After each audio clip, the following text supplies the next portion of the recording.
Hello लोग, कैसे हैं आप लोग? सब एकदम बढ़िया, ठीक ठाक है बच्चों हम लोग डिस्कस कर रहे थे ट्रायंगल चैप्टर के बारे में। क्लास 10th मैथमेटिक्स का एक चैप्टर है ट्रायंगल, चैप्टर नंबर 6। उसके बारे में डिस्कस कर रहे थे। हमने पहली एक्सरसाइज खत्म कर ली थी, ट्रायंगल के बारे में जाना था, टाइप वगैरह जान लिए थे। हम यहाँ तक पहुँच चुके थे कि ट्रायंगल सिमिलर कब कैसे दिखाते हैं ना, ट्रायंगल को सिमिलर कैसे शो किया जाता है। अच्छा, आगे पढ़ने के लिए हमें एक थ्योरम पढ़ना जरूरी है जिसका नाम है बेसिक प्रोपोर्शनैलिटी थ्योरम। इसको BPT भी बोलते हैं, बेसिक प्रोपोर्शनैलिटी थ्योरम। अच्छा, दूसरा नाम इसका थेल्स थ्योरम भी है। कई बार आप इसको थेल्स थ्योरम के नाम से जानोगे और कई बार आप इसको BPT के नाम से जानोगे। ठीक है, ये बात आपको याद रखनी है। दोनों में से कोई भी नाम दे सकता है वो, ठीक है, और आप भी दोनों में से कोई भी नाम लिख सकते हो। देखो सुना इधर, पहले स्टेटमेंट देखो। ये जो थ्योरम है इसका स्टेटमेंट ये रहा। हम इसको प्रूफ करेंगे और जो उसका रिजल्ट होगा मेन वो है, वो याद रखना है। रिजल्ट के अलावा एक दो बातें और होंगी, वो बताऊंगा मैं, वो भी आपको याद रखनी है। क्वेश्चन में काम आएंगी, क्वेश्चन लगाने के लिए वो सब बातें काम आने वाली है। और इसका प्रूफ भी इंपॉर्टेंट है, ठीक है। प्रूफ और इससे रिलेटेड क्वेश्चन सारे के सारे इंपॉर्टेंट है, एग्जाम में पूछे जाते हैं। अब ध्यान से देखो, बोला if a line drawn parallel to one side of a triangle. सबसे पहले तो बात की है उसने ट्राइंगल की, पहले ट्राइंगल बनाना पड़ेगा, उसके बाद लाइन वगैरह ड्रॉ करेंगे, ठीक है। तो एक ट्राइंगल बनाता हूँ। तो सबसे पहले एक ट्राइंगल ड्रॉ करते हैं। मान लीजिए ये हमारा ट्राइंगल है, ये हमारा क्या है, ट्राइंगल, ठीक है। ये हमारा ट्राइंगल हुआ, इसका नाम है ABC, नाम हम खुद रखते हैं। ये हमारा ट्राइंगल है ABC, ठीक। तो एक लाइन ड्रॉ करते हैं पैरेलल टू वन साइड, किसी भी एक साइड के parallel, parallel to one side, किसी भी एक साइड के पैरेलल लाइन ड्रॉ करो। अब एक बात और सुनो, लाइन कैसे ड्रॉ करनी है वो भी सुनो। To intersect the other two sides in distinct points. आपको एक लाइन के पैरेलल लाइन ड्रॉ करनी है और वो दूसरी साइड को, अदर टू साइड को दो अलग अलग पॉइंट पे कट करे, ठीक है। एक लाइन ड्रॉ कर देते हैं। मान लो ये लाइन हमारी है, ये लाइन पैरेलल है BC लाइन के, और ये AB को किसी पॉइंट P पे इंटरसेक्ट करती है और AC को किसी पॉइंट Q पे इंटरसेक्ट करती है। बताओ कोई प्रॉब्लम है? और अगर मैं इसको यहाँ से और यहाँ से रफ कर दूँ तो यहाँ तब भी आपको कोई प्रॉब्लम नहीं होनी चाहिए। ये ले लो, कोई दिक्कत वाली बात नहीं। तो ये हमारी एक लाइन है जो हम PQ जो लाइन है वो BC के पैरेलल ड्रॉ कर रहे हैं। ये लाइन PQ AB को P पे इंटरसेक्ट कर रही है और AC को Q पे इंटरसेक्ट कर रही है। चलो आगे देखो, डिस्टिंक्ट पॉइंट मतलब दो अलग अलग पॉइंट पे। देन तो क्या होगा उसके बाद, ऐसा करने के बाद क्या होगा वो सुनो अब ध्यान से। Other two sides are divided in the same ratio. Other two side मतलब जहां पे इंटरसेक्ट किया वो वाली साइड सेम रेशियो में डिवाइड हो जाती है। इस बात का मतलब क्या है, एक साइड ये रही, एक साइड ये रही, अरे क्या है, एक साइड ये रही, एक साइड ये रही। इन साइड पे P और Q पे ये वाली लाइन इंटरसेक्ट हो रही है, तो ये जो साइड है सेम रेशियो में डिवाइड हो जाती है। सेम रेशियो का मतलब समझो, सेम रेशियो का मतलब सर AP डिवाइडेड बाय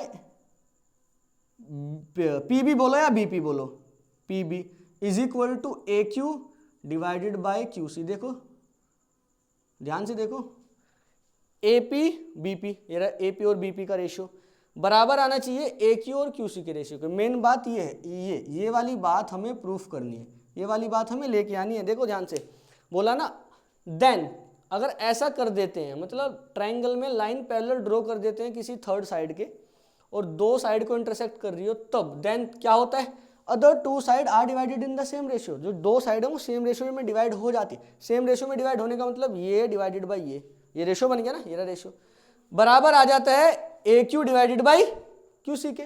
तो ये बाई ये इज इक्वल टू ये बाई ये, दोनों रेशियो बराबर आ जाते हैं। अगर हम ऐसा करते हैं तो ऐसा हो जाता है। तो हम ऐसा लेके चलेंगे और ऐसा प्रूफ करके दिखाएंगे ना उसको। उसने बोला है अगर ऐसा हो जाता है तो ये भी होगा, तो हम ये तो उसने बोला ही है कि अगर ऐसा होगा, बोला है ना इफ। देखो तो ऐसा हम मान के चलेंगे कि लाइन पैरेलल है और ये प्रूफ करेंगे कि रेशियो बराबर आ जाता है। तो ये हमारी प्रूफ करने वाली बात है, ठीक है। तो प्रूफ करने वाली बात को साइड में लिखते हैं, थोड़ा यहाँ से हटाओ इसको, यहाँ पे लिख दूंगा। ध्यान से देखो, हमारा मेन क्या रहेगा, जो मेन फोकस रहेगा हमारा AP divided by PB is equal to AQ divided by QC। ये लाना है हमें, ये हमारा मेन टारगेट है आज का, कि ये अपनी थेल्स थ्योरम है। थेल्स थ्योरम क्या है, वापस सुनो, थेल्स थ्योरम क्या है सर? थेल्स थ्योरम ये है कि अगर हम एक ट्राइंगल में एक लाइन ड्रॉ करते हैं थर्ड साइड के पैरेलल और वो लाइन बाकी दो साइड को दो अलग अलग पॉइंट पे कट कर रही हो, तो ये जो दो साइड होती हैं जिन पे कट करता है वो लाइन सेगमेंट जिन पे, या फिर बोलो वो लाइन जिन इन दो साइड पे कट करती है, वो दोनों लाइन सेम रेशियो में डिवाइड हो जाती है। और ये सेम रेशियो में डिवाइड हो जाती है, इसका मतलब मैंने अभी भी बताया, ये डिवाइडेड बाई ये इज इक्वल टू ये डिवाइडेड बाई क्यू सी। हाँ, A Q divided by Q C. बताओ, ये वाली बात समझ में आ गई ना। चलो आगे देखो अब ध्यान से। प्रूफ करना कैसे है इसका इंपॉर्टेंट है, एग्जाम में कई बार पूछा जाता है और इससे रिलेटेड क्वेश्चंस तो आते ही आते हैं। प्रूफ करने से पहले एक दो बेसिक बात है जो आपको याद रखनी चाहिए। हालांकि वो 9th में और 8th में हम पढ़ लेते हैं, लेकिन फिर भी एक बारी मैं आपको याद दिला दूं, क्योंकि प्रूफ करते टाइम बीच में वो आएगी, फिर आप पूछोगे सर ये कैसे हुआ। सबसे पहली बात, अच्छा आपको याद है कि हमने एक ट्रायंगल बनाया था जिसका नाम है, वो क्या था, ऑब्ट्यूज एंगल ट्रायंगल जैसा था, है ना। ऐसा ट्रायंगल भी तो हो सकते हैं। अगर मैं आपको बोलूँ ये वाले ट्रायंगल की जो हाइट है ये वाली है, तो आपको इसमें कोई प्रॉब्लम नहीं होनी चाहिए। देखो ये अगर इसका मैं बेस कंसिडर करता हूँ, इसको आगे तक इंक्रीज करते हैं हम, इसको इसके बेस को अगर हम आगे तक इंक्रीज करते जाते हैं ऐसा मिला लेते हैं, तो ये जो ट्रायंगल दिखाई दे रहा है मेनली इसकी हाइट तो यही होने वाली है ना। ये हाइट बोले तो क्या सर, हाइट का मतलब होता है ऊपर से नीचे तक सीधा परपेंडिकुलर डिस्टेंस, नहीं समझा क्या। हाइट मतलब ऊपर से नीचे तक परपेंडिकुलर डिस्टेंस। ये अगर ट्रायंगल बन रहा है और मुझे इसकी हाइट ड्रॉ करनी है, हाइट बोले तो एल्टीट्यूड या फिर परपेंडिकुलर, तो यहाँ से सीधा एक मैं परपेंडिकुलर ड्रॉ कर देता हूँ। ये रहा हमारा परपेंडिकुलर, और ये उसका बेस है। ये क्या है, ग्राउंड लेवल समझो, ये बेस है, ठीक है, ये बेस है। और ये बेस वाली साइड मान लीजिए, यहाँ से एक परपेंडिकुलर ड्रॉ करो, तो ये वाले बेस के कोरस्पोंडिंग परपेंडिकुलर ये रहा, और यही तो परपेंडिकुलर इस वाले ट्रायंगल का है। तो ट्रायंगल के बाहर परपेंडिकुलर ड्रॉ हो सकता है। कंफ्यूजन मत क्रिएट करना खुद में कि अगर ये ट्रायंगल ये ट्रायंगल हमें दिखाई दे रहा है और इस ट्रायंगल का हमें परपेंडिकुलर ड्रॉ करना है ये वाले बेस के कोरस्पोंडिंग, तो सीधा यहाँ से ऊपर से नीचे तक ड्रॉ कर देना, ये हो गया परपेंडिकुलर। ये कितना भी हो, कितने भी सेंटीमीटर हो, ठीक है, समझ गए ना बात। हाँ, ये मत सोचना सर ये बाहर कहाँ से आ गया, बाहर भी हो सकता है, ठीक है, परपेंडिकुलर बाहर भी ड्रॉ किया जा सकता है। तो ये मत सोचना सर बाहर कैसे लिख दिया आपने, ठीक है। चलिए आ जाओ इधर देखो, एक तो ये वाली बात ध्यान रखनी है बिल्कुल। एक और बात याद रखनी है आपको, अगर मैं दो पैरेलल लाइन ड्रॉ करता हूँ, हाँ यहाँ पे दो पैरेलल लाइन ड्रॉ हो रखी है ना, तो इसका काम आएगा हमें, ये वाली जरूरत पड़ेगी। दो पैरेलल लाइन ड्रॉ करते हैं और दो ट्रायंगल बना देता हूँ सेम बेस पे। सुनना गौर करना, ए बी सी, इसको मानो डी, ये लाइन मान लो एल, ये लाइन मान लीजिए आप एम। तो हमने एल और एम दो लाइन ड्रॉ किए, एक एल और एक एम, दोनों लाइन पैरेलल है। ये दोनों लाइन के बीच में मैं दो ट्रायंगल बनाता हूँ, एक ट्रायंगल बनाता हूँ ए बी सी, ठीक है, दूसरा ट्रायंगल बनाता हूँ डी बी सी। गौर से देखो, इन दोनों ट्रायंगल का जो बेस है वो बी सी है, दोनों ट्रायंगल का बेस बी सी मानते हुए मैं दो ट्रायंगल ड्रॉ करता हूँ, एक तो बी ए सी, दूसरा बी डी सी। तो अगर दो पैरेलल लाइन के बीच में दो ट्रायंगल बनते हैं विद द सेम बेस, तो दोनों ट्रायंगल का एरिया बराबर होता है। अभी आपको उस पर नहीं जाना, क्यों, अभी तो याद रखना है, हाँ बराबर होता है। तो यहाँ पे जो एरिया होगा ए बी सी का वो बराबर होगा area of triangle D B C के। ये थ्योरम से होता है बच्चों, 9th क्लास में थ्योरम थी, वहाँ से होता है। अगर आपने 9th क्लास थोड़ा बहुत भूल गए तो कोई दिक्कत वाली बात नहीं, आप इसको ध्यान रखो कि दो पैरेलल लाइन के बीच में सेम बेस के साथ अगर दो ट्रायंगल ड्रॉ किए जाते हैं तो उन दोनों ट्रायंगल का एरिया बराबर होता है। दो पैरेलल लाइन के बीच में होना चाहिए, मतलब यहाँ से वहाँ तक टच करना चाहिए दोनों।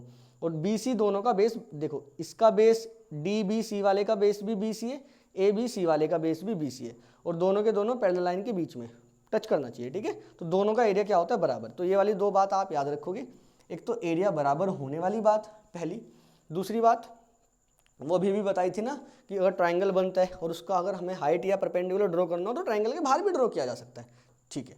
इतनी नॉलेज के साथ हम इसको थेल्स थ्योरम को प्रूफ करने की कोशिश करते हैं। अब ध्यान से सुनना मेरी बात। अच्छा सुनो, हमें लेके आना है A P upon P B, ठीक है। हम एरिया की हेल्प से प्रूफ करेंगे, सुनना बस ध्यान से।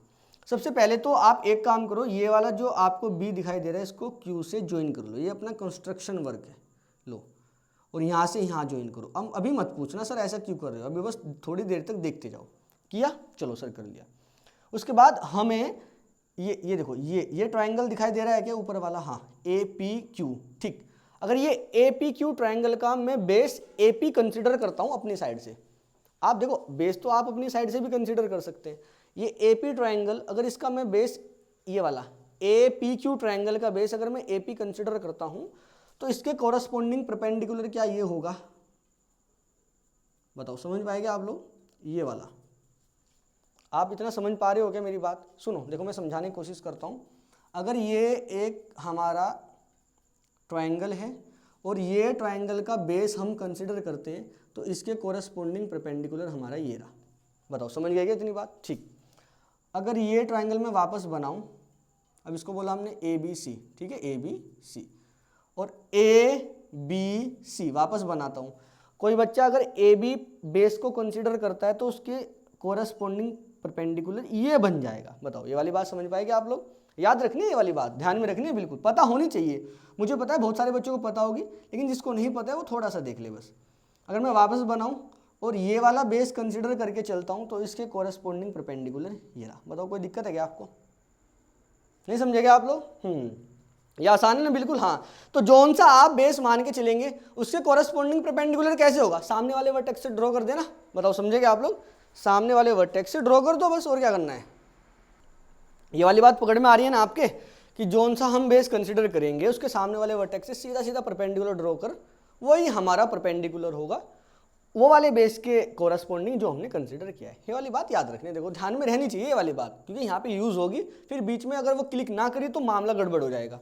तो ये बेस, अगर ये बेस तो परपेंडिकुलर ये बेस तो परपेंडिकुलर ये, अगर ये बेस तो परपेंडिकुलर ये, सामने वाले वर्टेक्स से ड्रॉ करना है। ठीक है, ये वाली बात मैं रफ करता हूँ और आगे बढ़ते हैं अपना थेल्स थ्योरम की तरफ। आप सोच रहे होंगे सर 10 मिनट हो गया, अभी स्टार्टिंग ही नहीं हुई थेल्स थ्योरम का, भाई क्या करें, आता है तो इतना सारा बताना तो पड़ता भाई। देखो आ जाओ, तो यहाँ से देखो, अगर मैं एपी ध्यान से देखूं तो एपी के कोरस्पोंडिंग परपेंडिकुलर ये रहा। चलो अभी रुक जाओ, बस यहाँ तक ही रुको, सुनो मेरी बात ध्यान से। ए पी क्यू का थोड़ी देर एरिया कंसिडर करो। देखो उससे पहले लिख दूं क्या जो हमने किया है यहाँ पे? चलो देखो, कंस्ट्रक्शन किया है ना कुछ, तो कंस्ट्रक्शन क्या किए, या फिर ये भी लिखो जो हमें प्रूफ करना है। देखो पहले जो स्टेटमेंट लिखा है उस स्टेटमेंट से हम क्या समझे, हमने पहले ट्रायंगल बनाया और उसके बाद हमें प्रूफ क्या करना है, टू प्रूफ। मैं बता दे रहा हूँ प्रूफ क्या करना है। टू प्रूफ मतलब जो हमें प्रूफ करना है वो हम लिख रहे हैं। सर हमें प्रूफ करना है A P divided by P B बराबर होना चाहिए A Q divided by Q C, ये हमें प्रूफ करना है। ये प्रूफ करने के लिए सर हमने थोड़ी सी कंस्ट्रक्शन की है। क्या कंस्ट्रक्शन की है? हमने कंस्ट्रक्शन ये की है किसी एक ट्रायंगल में कि हमने B को Q के साथ ज्वाइन किया है और C को P के साथ ज्वाइन किया है। अगर आप नहीं भी लिखोगे तो कोई दिक्कत वाली बात नहीं, ये कंस्ट्रक्शन और टू प्रूफ भी नहीं लिखोगे, सीधा प्रूफ करना स्टार्ट करोगे और फिगर बना दोगे तब भी कोई दिक्कत नहीं आएगी, बस थोड़ा सा मैं बता दे रहा हूँ। तो हमने कंस्ट्रक्शन क्या किया, इन ट्रायंगल ABC ट्रायंगल में हमने ज्वाइन किया है, क्या किया है, ज्वाइन किया है B टू Q एंड उसके अलावा क्या ज्वाइन किया है, C टू P। उसके बाद हमने ये वाला परपेंडिकुलर भी ड्रॉ किया है। ठीक है, ये भी मैं लिख दूंगा, अभी नहीं लिख रहा, थोड़ी देर में लिखूंगा। तो इसका नाम रख दूं क्या रखूं, CM। चलो CM कह रहा हूँ, QM, हाँ QM हो गया, QM इसका नाम हो गया। ठीक है, ये वाली बात समझ में आ गई? ठीक है, अब आगे बढ़ते हैं, ध्यान से देखना। अब प्रूफ करने जा रहा हूँ। प्रूफ मतलब अब हम प्रूफ करने वाले हैं अपना। ये वाला लिखूंगा मैं, देखो C टू P के बाद भी लिखूंगा। C टू P तो ज्वाइन किया, उसके बाद हमने परपेंडिकुलर भी तो ड्रॉ किया था। चलो छोड़ दो इसको, लिखो ही मत, रहने दो यार, बस इतना लिख देना। अब एक बात सोचो ध्यान से, APQ ट्रायंगल का एरिया सोचो। अब मैं एरिया निकालने जा रहा हूँ ट्रायंगल APQ का। क्यों निकाल रहे हैं अभी मत पूछना, अभी बस ध्यान से देखते रहो, दिमाग इधर रखना। अच्छा तेरे को APQ जब ट्रायंगल दिखाई दे रहा है, इसका अगर एरिया निकालना है तो दिमाग में आएगा सर कौन सा बेस ले और कौन सा परपेंडिकुलर, क्योंकि अभी 3 तरीके से बताया था आपको लेना है ना, बेस ये तो परपेंडिकुलर ये, कोई सा भी बेस लोगे उसके कोरस्पोंडिंग परपेंडिकुलर निकालना आप जानते हो। तो हम क्या करेंगे, ये AP वाला बेस कंसीडर करेंगे, AP वाला, तो इसके कोरस्पोंडिंग परपेंडिकुलर क्या QM हो जाएगा। हाँ बिल्कुल सही बात है। तो APQ ट्रायंगल में हम बेस कंसीडर ये करते हैं तो परपेंडिकुलर ये हो जाएगा। और मैं इतना समझ पा रहा हूँ कि आपको एरिया ऑफ ट्रायंगल APQ पता है। एरिया ऑफ ट्रायंगल क्या होता है, 1/2 बेस इंटू हाइट। तो 1/2 बेस इंटू हाइट। अच्छा 1/2 बेस कितना है सर, आपने बोला बेस ये कंसीडर करो AP, चलो AP लिख देता हूँ। AP बेस कंसीडर करते हैं, यहाँ पे लिख देते हैं AP मल्टीप्लाई हाइट कितना है सर, ये रहा हाइट QM, तो ये लिख देते हैं QM। मतलब कोई समस्या है क्या यहाँ तक? नहीं, कोई दिक्कत वाली बात नहीं है। मुझे ऊपर वाला पार्ट रफ करना पड़ेगा, 1 मिनट रुको। आ जाओ आगे आ जाओ, ध्यान से देखो। तो एरिया ए पी क्यू का होगा, हाँ सर हो गया, बिल्कुल सही बात है। आगे आगे देखो, आगे देखो ध्यान से, ये ट्राइंगल दिखाई दे रहा है क्या, पी क्यू बी, हाँ दिखा दिखा दिखा ना, ये रहा पी क्यू बी। इसको थोड़ा साइड में बनाओगे, यहाँ पे देखिए रहा ऐसा कुछ, पी क्यू बी, ये रहा, कोई दिक्कत वाली बात नहीं। अच्छा थोड़ा दिमाग लगा के सोच, ये जो ट्राइंगल बन रहा है पी क्यू बी, ये वाले ट्राइंगल का एरिया भी निकालूं क्या? अभी ये मत पूछना क्यों, बस थोड़ी देर सुनते रहो मेरे को ध्यान से। तो एरिया निकालने जा रहे हैं पी क्यू बी का, तो पी क्यू बी का एरिया क्या होगा sir, 1/2 base into height. Same area का फॉर्मूला तो सेम ही होगा ना, तो 1/2 बेस कितना है सर, इसका बेस कोई सा भी कंसीडर करो, बट मैं ये कंसीडर करके चलता हूँ पी बी। हाइट कितना है, अब इसके कोरस्पोंडिंग हाइट, ये तो ड्रॉ ही नहीं किया आपने, लेकिन सबसे पहले ये बताया था हाइट ना ट्रायंगल के बाहर भी हो सकती है। और ये ध्यान से देखो, ये वाला जो ट्रायंगल बन रहा है यहाँ पे, ये वाले ट्रायंगल की क्या हाइट ये कंसीडर कर सकते हैं, हाँ बिल्कुल। ये पीबी देखो, पीबी साइड दिखा ना, सोचो अगर ये आगे तक जा रहा होता, जो कि आगे तक जा रहा है, तो उससे कोरस्पोंडिंग ये परपेंडिकुलर बन सकता था ना, हाँ बिल्कुल बन सकता था। मान लो आगे तक जा रहा है, तो यहाँ से अगर परपेंडिकुलर ड्रॉ करूँ तो ये परपेंडिकुलर ट्रायंगल का भी तो हो सकता है। बताओ बात समझ पाए क्या? तो ये वाले बेस से कोरस्पोंडिंग यहाँ पे जो परपेंडिकुलर होगा बच्चों, वो ट्रायंगल के बाहर कहीं नजर आएगा, है ना। तो ये जो क्यू एम परपेंडिकुलर है, ये ऊपर वाले ट्रायंगल के लिए तो है ही, लेकिन ये नीचे वाले ट्रायंगल के लिए भी है। नीचे वाला कौन सा, पी बी क्यू वाला। तो ये वाली बात आपको ध्यान रखनी है कि जो पी बी क्यू का परपेंडिकुलर होगा वो क्यू एम होगा, भले ही वो ट्रायंगल के बाहर हो, आपको उससे टेंशन मत लेना। तो क्यू एम इसका परपेंडिकुलर है।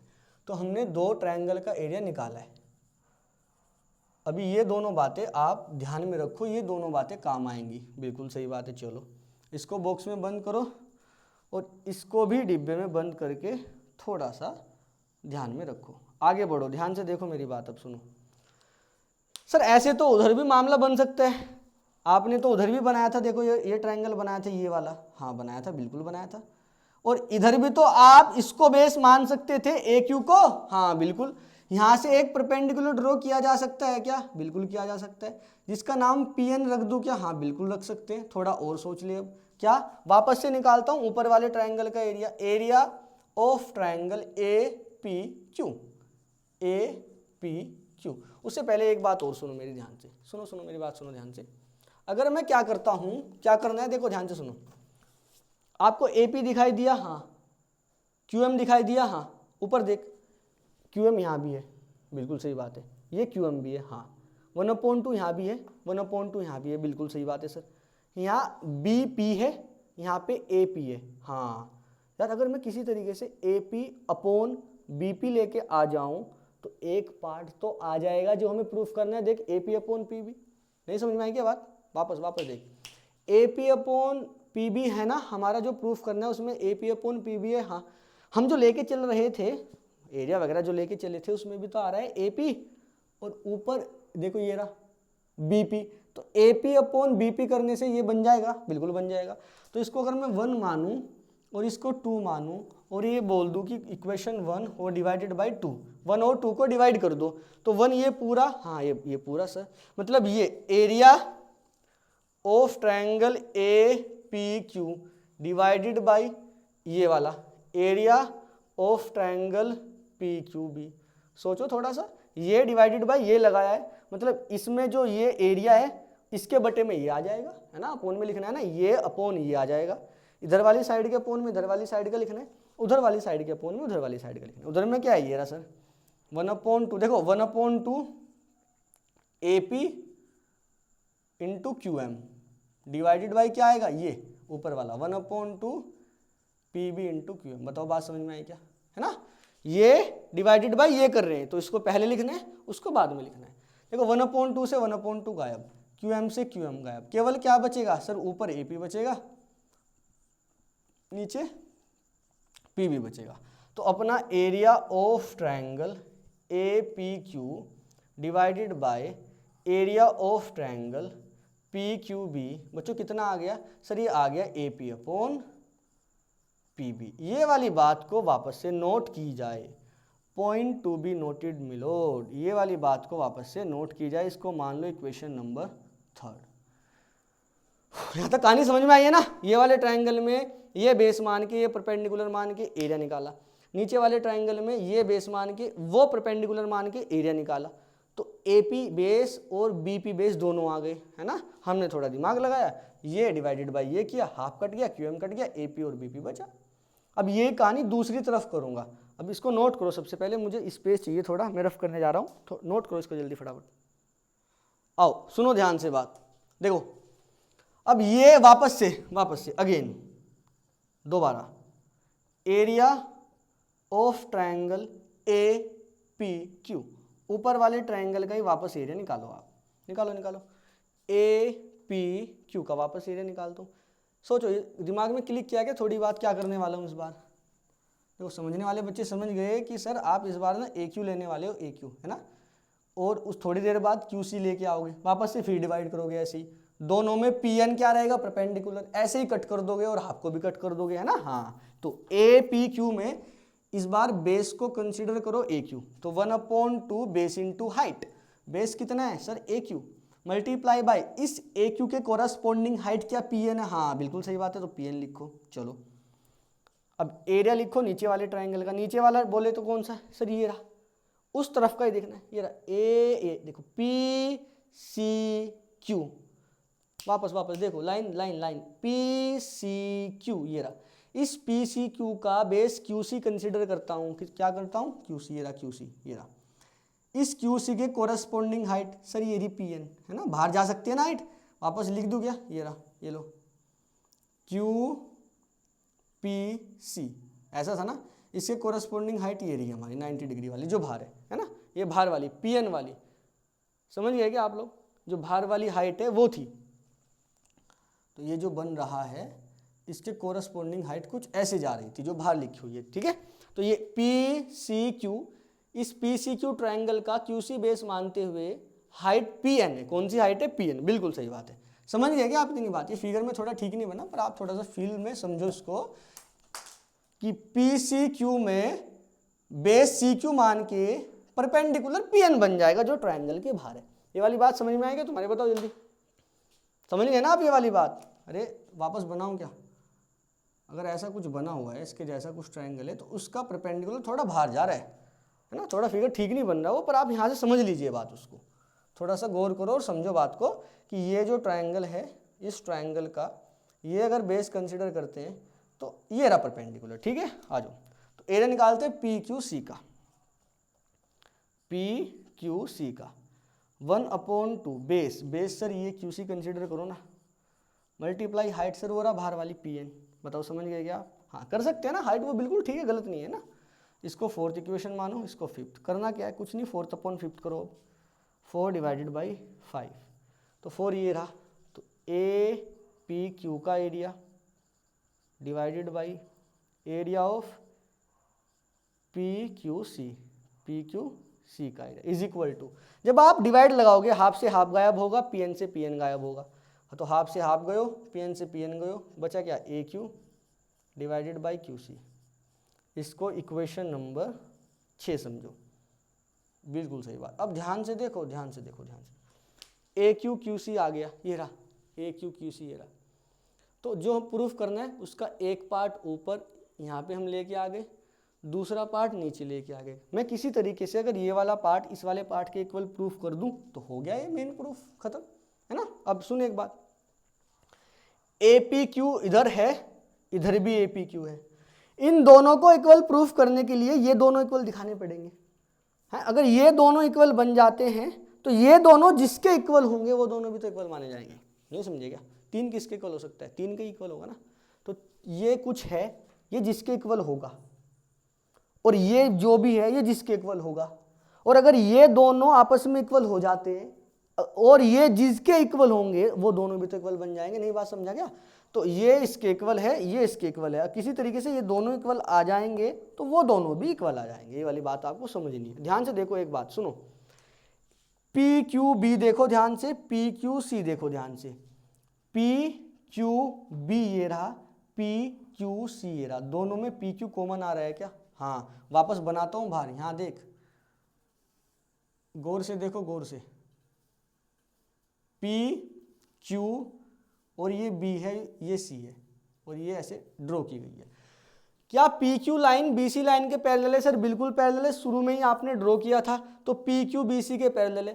पी क्यू बी सी के पैरेलल है, दो पैरेलल लाइन के बीच में दो ट्रायंगल बन रहे हैं with the same base. Base क्या है? दोनों का पी क्यू, ये भी तो कंसिडर कर सकते हैं। हाँ बेस तो कोई सा भी ले सकते हैं ना यार। यहाँ हमने बीपी बेस मान के और परपेंडिकुलर पीएन मान के जब ट्रायंगल का एरिया निकाला है, तो ये वाले पी बी क्यू का और पी सी क्यू का बेस पी भी तो कंसिडर कर सकते हैं, उसकी कोरस्पोंडिंग हाइट और कुछ होगी, हमें उस पर जाना भी नहीं है अभी। देखो तो पी क्यू बी ये वाला जो ट्रायंगल है इसमें पी क्यू आ रहा है, पी क्यू सी वाले ट्रायंगल में भी पी क्यू आ रहा है, और दोनों के दोनों ट्रायंगल पैरेलल लाइन के बीच में ड्रॉ हैं। हाँ तो दो ट्रायंगल जो पैरेलल लाइन के बीच में हो और दोनों में कॉमन बेस हो, तो दोनों का एरिया क्या बराबर होता है? बिल्कुल बराबर होता है। तो लिखेंगे क्या? आप रफ करता हूँ, रुक जाओ, थोड़ा स्पेस चाहिए, रफ करते हैं। अब देखो इसको लिखता हूँ, ध्यान से देखो, लिखना here area of P Q B बराबर होगा area of P Q C. P Q B का एरिया पी क्यू सी के एरिया के बराबर होगा। रीजन क्या लिखेंगे इसका? क्योंकि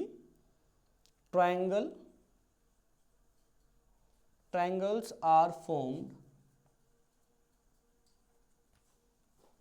बिटवीन सेम पैरेलल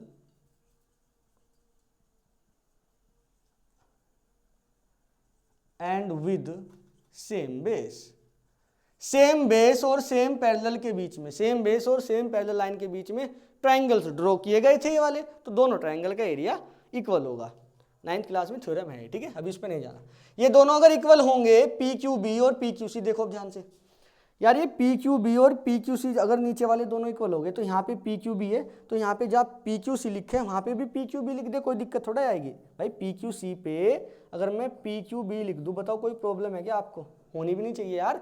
जब P Q B P Q C के बराबर आ गए, यहाँ पे पी क्यू सी लिखा था ना, तो पी क्यू सी की जगह पर पी क्यू बी भी तो लिख सकते हैं। सर बिल्कुल लिख सकते हैं।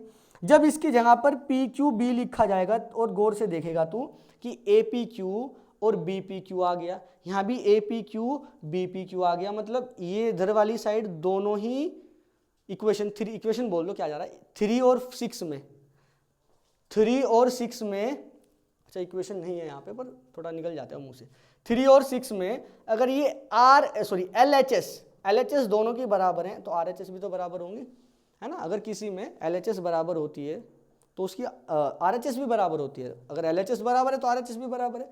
तो यहाँ पे पी क्यू बी लिखना बिल्कुल ठीक है, गलत नहीं है। हालांकि पहले क्या लिखा था? पी क्यू सी, ठीक है। तो देखो अगर ये दोनों इक्वल आ गए तो सीधा लिखना है 100 बाई 3 and 6, 3 और 6 से क्या होगा?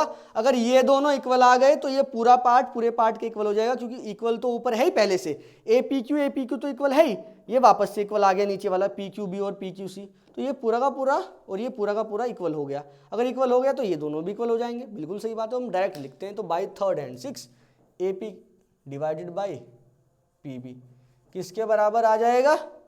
ए Q divided by Q C के। बताओ ये वाली बात समझ में आई क्या? देखो यही तो प्रूफ करना था यार।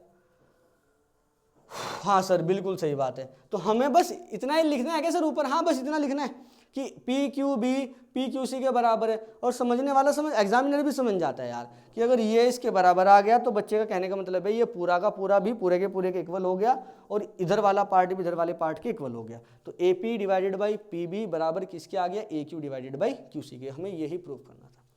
तो ये तो हमारी थेल्स थ्योरम का प्रूफ था। एक बार वापस से समझो, मेन बात याद रखो। मेन बात क्या है भाई? जो पैरेलल लाइन बननी है, पैरेलल लाइन के अंदर दो ट्रायंगल हैं, एक तो ये वाला और एक ये वाला, ठीक है, और एक ट्रायंगल पूरा का पूरा ऊपर है। तो पूरा जो ऊपर ट्रायंगल है वो 2 बार लेना है। कितने बार लेना है? 2 बार लेना है।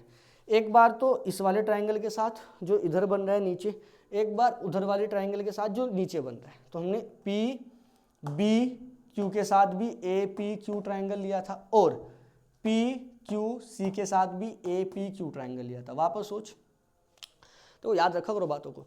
ए पी क्यू ट्रायंगल में पहले तो ए पी बेस कंसिडर किया था और एम क्यू परपेंडिकुलर, ठीक है, पहली बात। यही एम क्यू जो परपेंडिकुलर है तेरे को इस वाले ट्रायंगल के साथ भी कंसीडर करना है with the base P B. सही बात है, हाँ बिल्कुल सही बात है। दोबारा सोच, ये वाला same triangle with the base A Q, अब इसका परपेंडिकुलर पी एन है, हाँ पी एन है। पी सी क्यू, ये वाला जो हमारा ट्रायंगल है with the base C Q, इसका परपेंडिकुलर भी पी एन है। तो पी एन परपेंडिकुलर भी दो ट्रायंगल के साथ लेना है, ऊपर वाले ट्रायंगल के साथ और नीचे वाले ट्रायंगल के साथ। ऊपर वाले ट्रायंगल का बेस ए क्यू है, नीचे वाले ट्रायंगल का बेस सी क्यू लेना है, ठीक है। एम क्यू परपेंडिकुलर भी दो ट्रायंगल के साथ लेना है, ऊपर वाले ट्रायंगल के साथ भी, नीचे वाले ट्रायंगल के साथ भी। ऊपर वाले ट्रायंगल का बेस ए पी मानेंगे, नीचे वाले ट्रायंगल का बेस पी बी मानेंगे। क्या करना है, दोनों को डिवाइड, ये डिवाइडेड बाई ये डिवाइडेड बाई ये। वहाँ से जो पैरेलल लाइन के बीच का ट्रायंगल है वो बराबर आ जाता है, इधर वाला पूरा का पूरा चीज़ बराबर, तो उधर वाली भी पूरी की पूरी चीज़ बराबर हो जाती है। ऐसे इस बात को याद रखेंगे, एक दो बार बार बार करोगे, प्रैक्टिस लगाओगे तो बात बन जाएगी। और ये वाली बात तो थोड़ा सा याद रखना कि परपेंडिकुलर ये जो बाहर जा रहा है ये माना जाएगा, कोई दिक्कत वाली बात नहीं।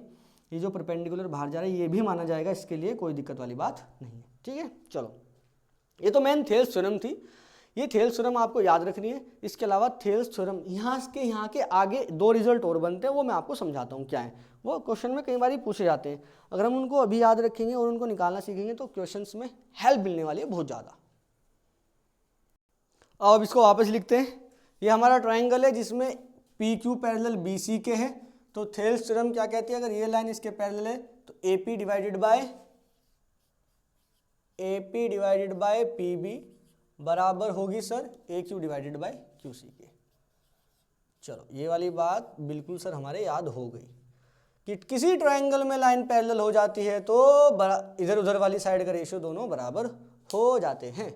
कौन डिवाइड करता है सर, पी पॉइंट और क्यू पॉइंट डिवाइड कर रहा है यहाँ पे, है ना।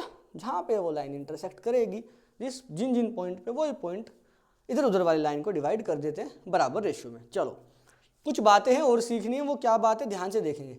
आपको ए पी बी पी और ए क्यू सी क्यू दिखाई दे रहा है, बिल्कुल दिखाई दे रहा है। अच्छा, आप एक बात बताओ, अगर हमें कुछ चीज़ ये वाली दिखाई दे रही है तो हम इन दोनों में अगर 1 ऐड करें तो कोई प्रॉब्लम है क्या सर? 1 क्यों ऐड करें, 2 क्यों नहीं ऐड कर रहे, या माइनस क्यों नहीं कर रहे? अभी रुको यार, रुको जरा, सब्र करो। देखो, ए पी और बी पी में अगर मैं 1 ऐड कर देता हूँ तो इधर भी करना पड़ेगा, है ना। तो इधर भी 1 ऐड करो, ऐसे थोड़ा ही अपनी मर्जी से इधर 1 ऐड कर लिया और उधर 1 ऐड नहीं किया, गड़बड़ हो जाएगा ना मामला। देखो, इधर 1 ऐड किया, इधर 1 ऐड किया, 1 से 1 गायब हो जाएगा, तो वापस से वही बच जाएगा जो लिखा हुआ है। तो दोनों तरफ 1 ऐड कर सकते हैं, बिल्कुल कर सकते हैं। जरा एलसीएम लो, ए पी 1 के अपॉन में 1 मान लो ना, इधर भी 1 के अपॉन में 1 मान लो। 1 की मल्टीप्लाई ए पी में करो, ए पी आ गया। बी पी की मल्टीप्लाई 1 में करो, ये आता है ना आपसे ऐसे, हाँ, तो पी बी ऐसा ही रहेगा। डिवाइडेड बाई नीचे की मल्टीप्लाई नीचे करो, पी बी आ गया। कुछ बताने वाला हूँ, ध्यान से सुनना। इसकी मल्टीप्लाई यहाँ पे करो, ए क्यू आ गया। इसकी मल्टीप्लाई यहाँ पे करो, सी क्यू आ गया। ये तो आता है ना आपसे, ऐसे ऐड करते हैं। ऐसे भी इसकी मल्टीप्लाई यहाँ, इसकी मल्टीप्लाई यहाँ, नीचे की नीचे। देखो, इसकी मल्टीप्लाई यहाँ, इसकी यहाँ पे, इधर वाले की इधर और नीचे की नीचे करनी है। तो इसकी यहाँ पे ए क्यू, इसकी यहाँ पे सी क्यू और नीचे की नीचे। कोई प्रॉब्लम है क्या? नहीं सर, कोई प्रॉब्लम वाली बात नहीं है। प्लस ही तो क्या है, 7वीं क्लास के काम में आ रहे, तो 7वीं में समझाते भी हैं। देखो, A P plus P B, A P plus P B. Sir ये तो ए बी बन गया, हाँ ए बी बन गया, तो ए बी बन गया, ये लो A B divided by P B बोले तो नीचे वाला, okay is equal to sir आगे बात आ गई, ए क्यू क्यू सी, ए सी, हाँ आ गई ना, आ गई, बिल्कुल आ गई सर, समझ में बात। A Q A C divided by C Q, पकड़ में आएगी तुम्हारे बात। हाँ देखो ध्यान से, A B divided by P B बराबर किसके आ गया, A C divided by C Q. Sir इसका मतलब तो ये है कि ये पूरा डिवाइडेड बाई नीचे वाला, हाँ वो पूरा डिवाइडेड बाई नीचे वाला बराबर होते हैं, बिल्कुल बराबर होते हैं। A B divided by P B, A C divided by C Q, देखो दोनों बराबर आ रहे हैं। हाँ बिल्कुल सही बात है यार ये वाली, कि ये पूरा डिवाइडेड बाई नीचे वाला, वो पूरा डिवाइडेड बाई नीचे वाला, वो भी एक दूसरे के बराबर। हाँ अब दिमाग में तुरंत आया होगा तुम्हारे कि सर ये पूरा और ऊपर वाला, ये पूरा और ऊपर वाला, वो भी तो बराबर होते होंगे। हाँ होता है, वो कैसे आएगा देखो ध्यान से। ये जो लिखा हुआ था इसका जरा रेसिप्रोकल मारो, उल्टा करो इसका। कैसे करेंगे देखो ध्यान से। दूसरी बात जो याद रखनी है, इसका उल्टा करो, B P divided by A P, इधर से भी उल्टा करो, उधर से भी उल्टा करो। सेम काम करना पड़ता है दोनों तरफ, अपनी मर्जी से कुछ नहीं कर रहे हम, है ना। हाँ मतलब सर अपनी मर्जी से तो कर रहे हो आप, कर रहे हैं, बट इधर उधर दोनों बराबर कर रहे हैं ना। इसको उल्टा करो, इसको उल्टा करो, अब 1 ऐड करो वापस से, तो B P divided by A P.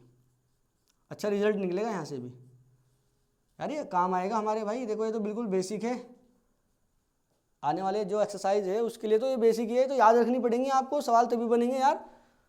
और याद कैसे होंगी, जब एक दो बार करके देखोगे खुद याद हो जाएगी। अपॉन में 1 मानो, अब कैसे ऐड करेंगे, इसकी मल्टीप्लाई इसमें, 1 की मल्टीप्लाई करोगे तो वही रहेगा, इसकी मल्टीप्लाई यहाँ पे AP, और नीचे की मल्टीप्लाई नीचे बराबर, इसकी यहाँ पे करो QC, इसकी यहाँ पे करो AQ, और नीचे की नीचे। सर बन गई बात, BP और AP, BP और AP, तो पूरा सर AB बन गया, हाँ बन गया भाई AB डिवाइडेड बाई AP, अरे वाह, is equal to QC AQ, QC AQ sir AC बन गया, हाँ बन गया AC डिवाइडेड बाई AQ, ये रहा AQ ऊपर वाला। तो ये भी बात क्या आप लोग याद रख लोगे? सर बिल्कुल याद रख लेंगे। नीचे वाला पार्ट दिखाई दे रहा है क्या आपको? एक मिनट मुझे चेक करने दो, हाँ दिख रहा है, आज तो सब विजिबल है। तो ये वाली बात भी याद रख लो। ये कैसे याद रखनी है, देखो यार, AP डिवाइडेड बाई ऊपर वाला, AC डिवाइडेड बाई ऊपर वाला, वो भी दोनों बराबर होते हैं। देखो AB डिवाइडेड बाई ऊपर वाला कितना है AP, AC डिवाइडेड बाई ऊपर वाला कितना है AQ, हाँ। और यहाँ पे क्या था, टोटल डिवाइडेड बाई नीचे वाला, टोटल डिवाइडेड बाई नीचे वाला, ये भी दोनों बराबर होते हैं। तो AB डिवाइडेड बाई PB किसके बराबर आएगा, AC डिवाइडेड बाई CQ के, पहली बात। Yes sir. दूसरी, AB डिवाइडेड बाई AP बराबर किसके आएगा, AC डिवाइडेड बाई AQ, दूसरी बात। तो दो बात कहाँ से निकली है सर, ये यहाँ से निकली थी। ये क्या था, AP divided by BP, AQ divided by QC। ये वाली बात आपको याद रखनी है, बिल्कुल याद रखनी है, तीनों बातें बिल्कुल याद रखनी है। अच्छा, कुछ के दिमाग में ये भी आ रहा है क्या सर, जैसे आपने ये लिखा ना AB divided by PB, AC divided by CQ, इसका रेसिप्रोकल कर दे अगर हम, हाँ बिल्कुल कर सकते हैं, इसको उल्टा भी करके लिख सकते हैं यार। और देखो इसको ऊपर लिख दो, इसको नीचे लिख दो, इसको ऊपर लिख दो, इसको नीचे लिख दो। चलो लिख नहीं रहा मैं, पर आप याद रखेंगे कि इसका भी रेसिप्रोकल कर लो, यहाँ से और यहाँ से लिख दो, वो भी कोई दिक्कत नहीं है। इसका भी रेसिप्रोकल करो, यहाँ से भी करो, यहाँ से भी करो, वो भी ठीक है, ठीक है। तो आप अगर दो चीज़ आपको दे रखी हो ना, तो आप उनका रेसिप्रोकल करके लिख सकते हो, अगर नीचे जीरो ना हो तो। खैर छोड़ो, उस पर तो जाना ही नहीं अपने को। तो ये और ये अगर लिखा है, इनका रेसिप्रोकल मारो तब भी बराबर है। और नीचे जीरो तो आता ही नहीं, अगर नीचे जीरो आ जाता है किसी चीज़ में क्या बन जाता है, नॉट डिफाइंड, है ना। छोड़ो उसको, भूल जाओ। यहाँ देखो, अगर ये दोनों बराबर हैं तो इनका रेसिप्रोकल भी बराबर होता है यार। अगर 2/3 के बराबर है, यहाँ से 2/3 का रेसिप्रोकल 3/2, ठीक है। और यहाँ से 2/3 का रेसिप्रोकल 3/2, ये भी तो बराबर होगा, हाँ। तो ये बराबर इसका रेसिप्रोकल भी बराबर होगा, ये बराबर इसका रेसिप्रोकल भी बराबर हो गया। तो मतलब सर, मतलब क्या आप ये कहना चाहते हैं कि AP डिवाइडेड बाई ये पूरा, देखो ना, अगर इसको उल्टा करेगा तो AP ऊपर आ जाएगा और AB नीचे, तो AP डिवाइडेड बाई पूरा, इधर से क्या बनेगा, AQ डिवाइडेड बाई पूरा। ये भी ठीक है ना, कोई भी लिखो आप। इसको भी ऐसे लिख सकते हो कि BP divided by AB, CQ divided by AC। समझे क्या बात को? पक्की बात समझ गए ना आप? हम क्या बोल रहे हैं, इसको ध्यान से देखो, थोड़ा फील करो। इसको मैं बोल रहा हूँ, इसको ऊपर लिखो और इसको नीचे लिखो, यहाँ से इसको ऊपर लिख दो और इसको नीचे लिख दो, ये भी बिल्कुल ठीक है, ये भी एकदम करेक्ट है। मतलब PB divided by AB, PB divided by AB, इधर से CQ डिवाइडेड बाई AC, ये भी बात बिल्कुल ठीक है। अगर एक ट्रायंगल में ये दोनों लाइन पैरेलल है तो ये तो बिल्कुल थेल्स थ्योरम है, ये दोनों थेल्स थ्योरम से निकले हुए रिजल्ट हैं, ठीक है। ये थेल्स थ्योरम मत बोलना, ये तो उनसे निकले हुए रिजल्ट है। तो ये सब बातें आपको याद रखनी है, ठीक है। इसको नोट करो फटाफट जल्दी जल्दी, फिर मैं कुछ क्वेश्चन कराता हूँ जो CBSE बोर्ड में इन्हीं बातों के ऊपर पूछे गए थे, उसके बाद हम एक्सरसाइज पे चलेंगे। पहले क्वेश्चन देख लो ना, CBSE बोर्ड में जो सीधा सीधा पूछा गया था, यही वाली जो बात है इन्हीं के ऊपर आ गया था एग्जाम में। आइए ये वाला क्वेश्चन करते हैं, CBSE बोर्ड में पूछा गया था ये वाला क्वेश्चन, थेल्स थ्योरम के ऊपर। वैसे मैं बताऊँगा कैसे सोल्व करना है। उससे पहले ये देखो, अगर ये ट्रायंगल है तो तीनों बातें हमने लिखी, ये तो हमारी बात थेल्स थ्योरम थी, जिसको हमने अगर याद हो BPT भी बोला था, बेसिक प्रोपोर्शनैलिटी थ्योरम। इसमें AP upon PB AQ upon QC आया था, ये रहा AP upon PB AQ upon CQ आया था, बिल्कुल सही बात है। उसके बाद कुछ रिजल्ट थे जिसमें ये पूरा डिवाइडेड बाई ऊपर वाला, ये पूरा डिवाइडेड बाई ऊपर वाला था, ये रहा AB divided by AP, AC divided by AQ, और ये पूरा डिवाइडेड बाई नीचे वाला, ये पूरा डिवाइडेड बाई नीचे वाला आया था। मतलब AB, ये रहा AB डिवाइडेड बाई PB, ये रहा PB, AC divided by QC, AC divided by QC, ठीक है। ये तीनों बातें आपको याद रखनी है, फिंगर टिप पे होनी चाहिए वाली बात। मन में ट्रायंगल सोचना, एक लाइन ड्रॉ कर लेना पैरेलल, और ये तीनों बातें दिमाग में तुरंत आ जानी चाहिए। अच्छा, ये क्वेश्चन क्या था, ये क्वेश्चन कुछ इस प्रकार था। आपको बोला गया था ABC एक हमारा ट्रायंगल है, उस ट्रायंगल में AD आपको दिया गया है 2.5 सेंटीमीटर, डी बी आपको दिया गया है 3 सेंटीमीटर, ये सेंटीमीटर में है बच्चों, लिख लूँ क्या, ये लो लिख लिया। ए ई भी दिया गया था 3.75 सेंटीमीटर और ई सी आपसे पूछा था, हमने माना ये एक्स है, ई सी आपसे पूछा गया था, और साथ में डी ई और बी सी दोनों पैरेलल दिए गए थे। तो आपके दिमाग में तुरंत चलना चाहिए कि सर अगर ये वाले ट्रायंगल में ये डी ई और बी सी दोनों एक दूसरे के पैरेलल हैं तो डी और ई पॉइंट पे कट कर रहा है ना ये डी ई लाइन, तो रेशो बराबर होगा। कौन कौन सा रेशो बराबर होगा, समझ गए क्या सर? हाँ, A D divided by D B किसके बराबर आएगा, ए E divided by E C के, तो by BPT basic proportionality theorem से। एडी कितना है सर, 2.5 है, 2.5 बोले तो 2.5। डीबी कितना है सर 3 बराबर ए कितना है सर 3.75 डिवाइडेड बाई ईसी कितना है सर ये एक्स है।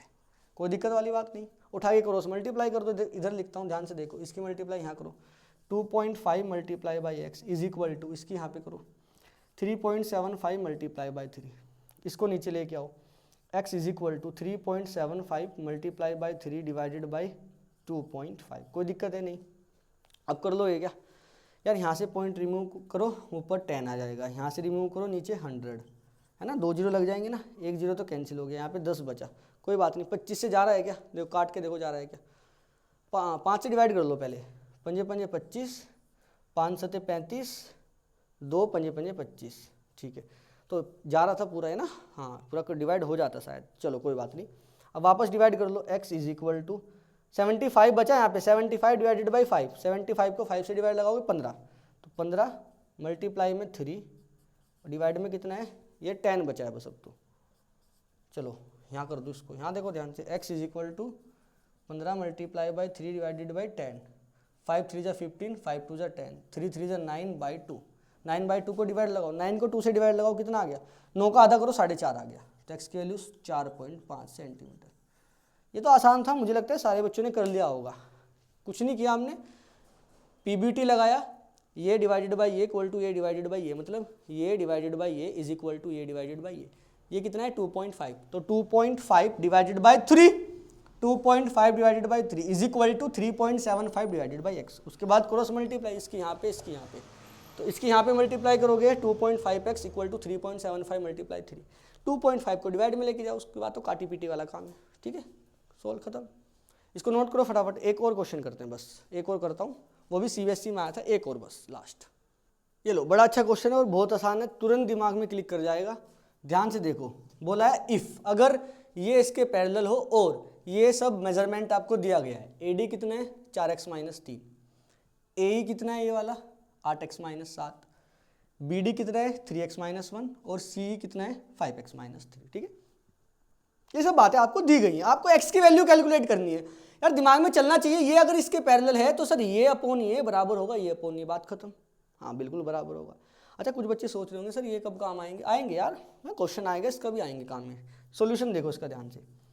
ये थेल्स थ्योरम लग सकती है बिल्कुल, A D divided by D B, क्यों, क्योंकि सर लाइन पैरेलल है, ये वाली लाइन इसके पैरेलल दी गई है आपको, हमने लिखा नहीं बट दी गई थी। A D divided by D B किसके बराबर आएगी, A E divided by E C, side में लिखो बाई थेल्स थ्योरम या फिर लिखो बी पी टी, कोई दिक्कत वाली बात नो सर। ए डी कितना है सर, ए डी ये रहा 4x माइनस 3, डी बी कितना है, डी बी ये रहा 3x माइनस 1, ए ये रहा 8x minus 7 divided by E सी ये रहा 5x माइनस 3, ठीक है। क्रॉस मल्टीप्लाई करो, इसकी मल्टीप्लाई यहाँ पे करता हूँ, इसकी मल्टीप्लाई यहाँ पे और सोल्व करते हैं। 4x माइनस 3 की मल्टीप्लाई 5x माइनस 3 में करते हैं, तो 4x माइनस 3 का मल्टीप्लाई करेंगे 5x माइनस 3 में, ठीक है। किसके बराबर आएगा, इसकी मल्टीप्लाई यहाँ पे करके 8x माइनस 7 का मल्टीप्लाई किस में हो जाएगा, ये रहा 3x माइनस 1 में, इसकी यहाँ पे जाएगी ना, हाँ तो नीचे लिख दूँ क्या 3x माइनस 1, हाँ अब मल्टीप्लाई करके लिखता हूँ, थोड़ा स्पेस कम कर लूँ क्या ऊपर से, अब रफ कर दो क्या, अब तो वो याद हो गया होगा ना आपके। अब देखो ध्यान से देखो, एक ब्रैकेट ये रहा, एक ब्रैकेट ये रहा, इन दोनों की मल्टीप्लाई करता हूँ। मल्टीप्लाई कैसे करेंगे, बड़े ही प्यार से सुनेंगे। पहले वाला नंबर ध्यान से देखो 4x लिखा है, 4x की मल्टीप्लाई इन दोनों में कर दो, यानी 4x की मल्टीप्लाई पहले 5x में करेंगे उसके बाद 3 में करेंगे। करता हूँ, 4x की मल्टीप्लाई 5x में करूँगा, 4 की 5 में होके 20 बन जाएगा और x की x में होगी x का स्क्वायर बन जाएगा, तो कितना आ जाएगा 20x²। कोई प्रॉब्लम है क्या? 4 की 5 में करो 20 बन गया, x की x में करो x² बन गया। ठीक है, तो पहले वाले नंबर की पहले वाले के साथ हो गई। अब पहले वाले नंबर की दूसरे के साथ करते हैं, यानी 4x की 3 में करते हैं। 4 की 3 में होगी केवल, तो 12 होगा। ये माइनस है तो माइनस के 12 बन जाएगा, और साथ में x, तो -12x। ठीक है, आ जाओ। अब दूसरे वाले नंबर की इन दोनों में करता हूँ। -3 की 5x में करोगे तो 5 तिया 15 बन जाएगा, और माइनस के बनेगा 15। ठीक है, और साथ में x भी लिखा जाएगा। बिल्कुल सही बात है सर। अब देखो ये वाले नंबर की ये वाले नंबर में करता हूँ दूसरे वाले में, तो माइनस और माइनस तो प्लस हो जाएगा, और 3 3 जा 9। मुझे लगता है ये वाली बात समझ गए होंगे ना। पहले की मल्टीप्लाई दोनों में करो, साइन का ध्यान रखना है बिल्कुल। दूसरे की मल्टीप्लाई में भी दोनों में करनी है, और साइन का याद रखना है। अब इन दोनों की जल्दी जल्दी कर दूंगा। ठीक है, तो इसकी इसमें करोगे 24x² आ जाएगा। इसकी इसमें करोगे माइनस के 8x, इसकी इसमें करोगे 7 या 21 8 29 आएगा कुल मिला के, माइनस के 29x। पक्का नहीं आएगा? हाँ ठीक है, यही आएगा, और फिर प्लस के 7 आप कर लेना, यही आ जाएगा। ठीक है, इन दोनों को ऐड करके लिख दूं क्या? 15 और 27, 15 और 12 27 हो गया, सॉरी 27x। अब इसको सोल्व करो थोड़ा सा। देखो 20x² उधर लेके जाता हूँ, उधर तो 24 है यहाँ पे, ये वाला 20 उधर जाके माइनस हो जाएगा, तो 24 में से 20 जाएगा, कितना बचेगा? 4x²। बिल्कुल सही बात है। ये 29 है माइनस का, 27 प्लस माइनस का है, उधर जाके प्लस हो जाएगा, तो माइनस के 29, और ये उधर जाके प्लस होगा, प्लस के 27। माइनस के 29 प्लस के 27 तो माइनस के 2x। ठीक है, ये +7 है, +9 है, 9 उधर जाएगा माइनस हो जाएगा, 7 - 9 माइनस के 2 बचेगा। इधर क्या है सर? कुछ भी नहीं बचा, 0 बचा है। थोड़ा ठीक तरीके से लिख लो इसको। हाँ, तो 4x² माइनस के 2x माइनस 2 बराबर 0। थोड़ा और दिमाग लगाओ, पूरी इक्वेशन को 2 से डिवाइड कर सकते हैं यार। 2 यहाँ भी है, यहाँ भी है, यहाँ भी है, तो पूरी को 2 से डिवाइड लगा दो। हाँ, आप किसी भी इक्वेशन को नॉन जीरो नंबर से डिवाइड कर दिया करो, मतलब जीरो ना हो, जीरो के अलावा किसी भी नंबर से डिवाइड कर दो। तो 2 2 ज़ा 4, 2 1 ज़ा 2 एंड 2 1 ज़ा 2। कोई दिक्कत है क्या? इसको 2 से डिवाइड लगाओ, 1 आएगा, 2 से डिवाइड लगाओ, 1 आएगा, 1 हमने नहीं लिखा, केवल x लिखा है। 4 को 2 से डिवाइड लगाओ, 2 आ जाएगा। अब तो क्वाड्रेटिक बन गई ना। देखो ट्राइंगल में भी बन सकते हैं क्वाड्रेटिक इक्वेशन। 1 की मल्टीप्लाई 2 में करो तो 2 आ गया। 2 कैसे फैक्टर, जिनको माइनस करके कितना आना चाहिए? 1। यहाँ पे 1 लिखा है ना। हाँ, ये तो समझ में आ गई ना बात। ये लास्ट वाला मतलब c, ये a, c और a की मल्टीप्लाई करो, कितना है? 2। इसकी मल्टीप्लाई यहाँ पे करो ना, 2 एकम 2। 2 के ऐसे फैक्टर करने हैं जिनको माइनस करके 1 बनना चाहिए, तो 2 एकम 2 हो तो गया। करो सोल्व, कर सकते हैं क्या आप? 2x² माइनस 1 को लिख सकते हैं 2 - 1, x - 1 = 0। अब सोल्व कर लीजिए आप। 2x² माइनस के 2 और साथ में x, माइनस माइनस प्लस 1 और साथ में x, तो 1x लिख दो। 1 को क्या ही लिखना, और ये -1 = 0। बताओ कोई प्रॉब्लम? नहीं। नीचे वाला पार्ट थोड़ा सा मुझे रफ करना पड़ेगा, और बस अपना हो गया काम। तू ही हकीकत ख्वाब तू। देखो ध्यान से, x कॉमन लो, और साथ में 2 भी कॉमन आ रहा है, तो 2x कॉमन लिया, यहाँ से 2x कॉमन लिया, 2 कॉमन लिया, ये रहा x² था, 1x कॉमन ले लिया, 1x बच गया, माइनस 2x पूरा कॉमन आया तो -1 बचा। इन दोनों में से +1 कॉमन ले लो, कुछ भी कॉमन नहीं आ रहा तो 1 ले लीजिए कॉमन, या क्या ही लेना, उठा के दोनों को ब्रैकेट में लिख दो यार, x - 1 को। ठीक है, इस पूरे को उठाओ, x - 1 को ब्रैकेट में लिखा, वो तो बाहर हमने ऐसे ही 1 दिखा दिया। ठीक है, सोच लेते हैं ना, 1 कॉमन लिया, सीधा x - 1 बचा, तो x - 1 वापस से कॉमन आया, यहाँ पे 2x बचा, और यहाँ पे +1 बचा। ऐसे हमें लिखना होता है। ये तो बात आपको पता होनी चाहिए, हालांकि ये क्वाड्रेटिक का पार्ट है, आपसे आता होगा, नहीं आता होगा तो प्लीज़ ध्यान से समझो। यहाँ और यहाँ हर बार कॉमन बनेगा, अगर नहीं बना तो आपने कुछ गड़बड़ किया है। तो x - 1 वापस से कॉमन लिया, यहाँ पे 2x बचा, ये रहा, यहाँ पे x - 1 कॉमन लेने के बाद 1 बचा, तो ये रहा। एक बार इसको उठा के 0 के बराबर रखते हैं, और एक बार इसको उठा के 0 के बराबर रखते हैं। x - 1 को 0 के बराबर रखेंगे एक बारी, और 2x + 1 को भी 0 के बराबर रखेंगे। x - 1 को 0 के बराबर रखेंगे, यहाँ से x की वैल्यू कितनी आ जाएगी? देखो यार, 1 उधर जाएगा, x की वैल्यू बन जाएगी 1। समझ में आई बात तुम्हारे? क्यों भाई, बात पकड़ में आई? x - 1 बराबर 0 है, ये -1 उधर जाके +1 बन जाएगा, तो x की वैल्यू कितनी आ जाएगी? +1, कोमा लगाओ। 2x + 1 है, ये 1 उधर जाएगा, -1 बन जाएगा, और ये वाला 2 डिवाइड में लेके जाओ, ये रहा। तो या तो x की वैल्यू 1 होगी, या x की वैल्यू -1/2 होगी, दोनों में से बताओ क्या होगी? ये वाली वैल्यू नहीं होगी। हमारा आंसर होगा केवल x इक्वल टू 1। सोचो और बताओ क्यों, जल्दी बताओ यार। यार अगर -1/2 ले लेता हूँ ना मैं, तो ये वाली साइड कितनी थी हमारी AD, देखो AD साइड एक बार मैं देख लेता हूँ, 4x - 3 थी शायद, हाँ ये रही, इधर लिखा है 4x - 3। ये वाली साइड AD साइड कितना था, 4x - 3। अगर मैं -1/2 ले लेता हूँ बाई चांस, तो x की वैल्यू जरा रखो -1/2, -1/2 -3, 2 2 ज़ा 4, 2 की मल्टीप्लाई -1 में करो तो -2 और -3 कितना हो गया, -5। तो AD साइड कभी -5 हो सकती है क्या, ट्रायंगल की साइड कभी नेगेटिव हो सकती है, नहीं हो सकती। तो x की वैल्यू 1/2 लेने से ट्रायंगल की जो साइड्स हैं वो नेगेटिव में आ जाएंगी। आप नहीं समझे क्या बात को, x की वैल्यू -1/2 लेने से अगर मैं AD ध्यान से देखूंगा या बाकी और साइड देखूंगा तो हो सकता है माइनस में बन जाए। AD तो बन रहा है ना, AD तो माइनस में बन गया। AD कितना है, 4x - 3, x की वैल्यू यहाँ पे -1/2 रख के देखा तो कुल मिला के -5 बन गया, और माइनस में तो साइड हो ही नहीं सकती, तो AD की वैल्यू क्या माइनस में पॉसिबल है, बिल्कुल भी नहीं है पॉसिबल।